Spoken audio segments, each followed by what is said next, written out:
Bonjour, je suis Dimitri Boujard, l'avocat investisseur. Avant tout, abonnez-vous à la chaîne, likez, partagez et activez les notifications pour être sûr de recevoir les prochaines vidéos. Dans cette vidéo, je vais vous parler de la grande solitude en SCI, c'est-à-dire lorsqu'on est le seul associé de la SCI. Évidemment, c'est une boutade puisque vous ne pouvez pas, par principe, être le seul associé d'une société civile, qu'elle soit immobilière ou qu'il s'agisse d'un autre type de société civile.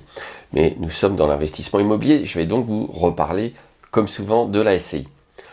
Pourquoi ne peut-on pas être seul? Tout simplement parce que la loi ne permet pas d'être seul associé d'une société civile. Donc c'est le Code civil qui impose qu'il y ait au moins 2 associés ou plus au sein d'une société civile. Il existe évidemment diverses possibilités pour être seul, entre guillemets, mais comme bien souvent, malheureusement, ce sont des idées qui sont assez largement mauvaises. Je vous explique ça tout de suite.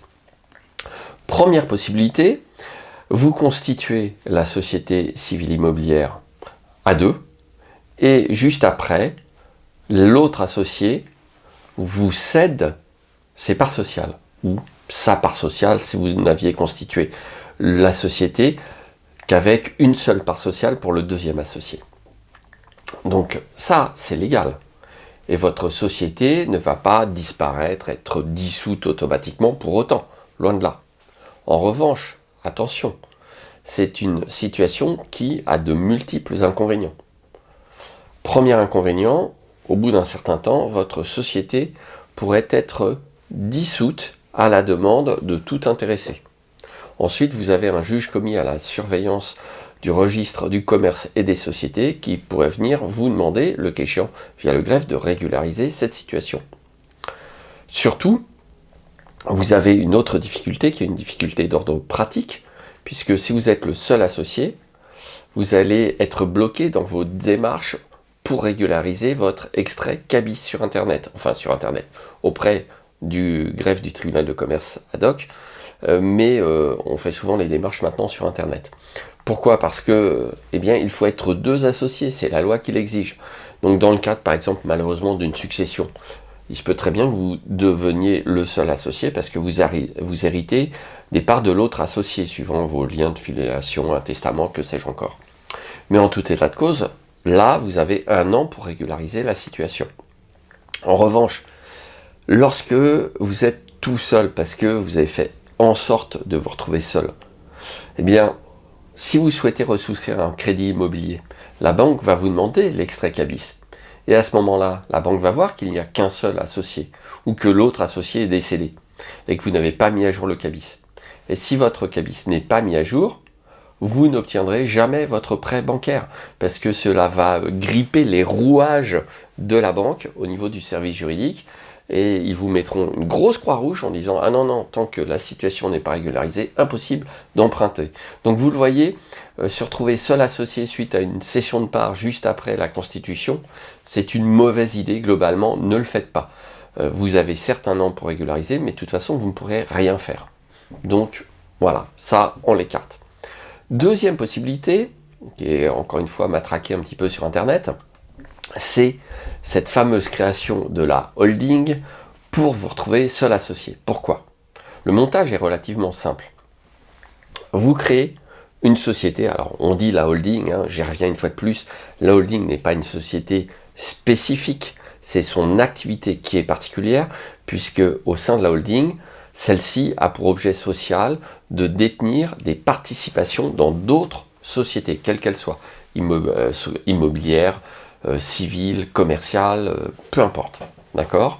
Donc, la holding se définit principalement par son objet social. Mais quoi qu'il en soit, une idée mise en avant bien souvent est créer votre propre holding, donc sous forme de SASU, Société par Action Simplifiée Unipersonnelle, ou sous forme de URL, c'est possible, entreprise unipersonnelle à responsabilité limitée.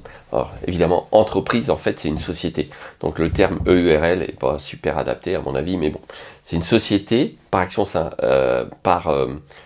La SRL est une société à responsabilité limitée et l'EURL est l'entreprise unipersonnelle à responsabilité limitée, mais sont les deux mêmes sociétés, simplement dans la deuxième, vous n'avez qu'un seul associé. Donc, vous créez votre EURL et vous êtes tout seul. Idem dans la SASU, où c'est une société par action simplifiée avec un seul associé. Et là, qu'est-ce que vous faites?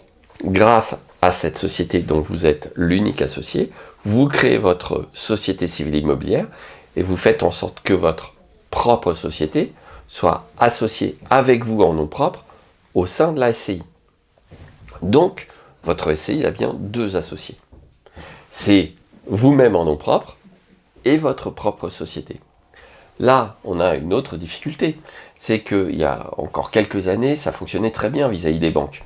Mais à l'heure actuelle, les banquiers n'aiment plus du tout ce genre de montage où en réalité, la holding est une coquille vide qui n'a pas d'activité propre, au moins au départ, et qui est créée juste pour les besoins de la cause. Donc cette deuxième idée qui consiste à dire pas de problème, on va vous résoudre ça en créant la holding et en vous mettant vous associé et la holding en plus, ça sera très difficilement finançable, au moins au début. Vous voulez obtenir votre crédit, ne faites pas ce genre de choses. En revanche, si vous avez une société commerciale qui existe depuis de nombreuses années, qui a des bilans, là, oui, vous pourrez vous faire financer si votre société commerciale prend une participation de 10 à 20%, disons, c'est souvent ce que je vois, dans votre SCI et que vous êtes l'autre associé de la SCI. Parce que le banquier, il voit que la société commerciale a une réelle activité et par conséquent, qu'elle n'a pas été créée juste pour les besoins de la cause. Ça fait un petit peu juriste de dire pour les besoins de la cause, mais disons pour l'occasion aussi, si vous préférez. Donc vous le voyez, il y a à chaque fois, et comme d'habitude, différents cas, des cas dans lesquels on peut valider l'hypothèse d'être associé avec soi-même, donc en gros être tout seul au sein de la SCI, et d'autres cas où être associé avec soi-même, mais avec une coquille vide, dans lesquels ce n'est pas une bonne idée du tout. Voilà ce que je voulais vous dire sur la solitude de l'associé unique en SCI. Vous le voyez, encore une fois, un sujet qui n'est pas forcément évident au premier abord. Ne vous laissez pas aveugler par les fausses bonnes idées qui pullulent sur Internet.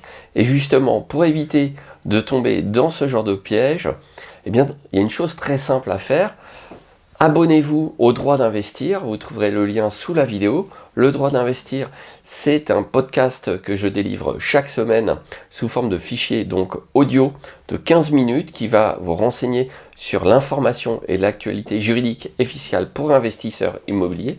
Vous retrouverez sur la plateforme additionnelle de contenu des modèles d'actes, comme par exemple des statuts de société civile immobilière, des contenus additionnels sous forme de vidéo, les références aux articles juridiques pour ceux qui aiment bien lire, des décisions de jurisprudence et également vous aurez accès à une séance de questions-réponses par mois que j'animerai personnellement dans un groupe Facebook privé, sans compter beaucoup de choses à venir. Donc voilà, vous voulez aller plus loin, vous voulez vraiment sécuriser vos investissements immobiliers, gagner du temps et de l'argent, rejoignez-nous dans le droit d'investir. À très vite dans une nouvelle vidéo.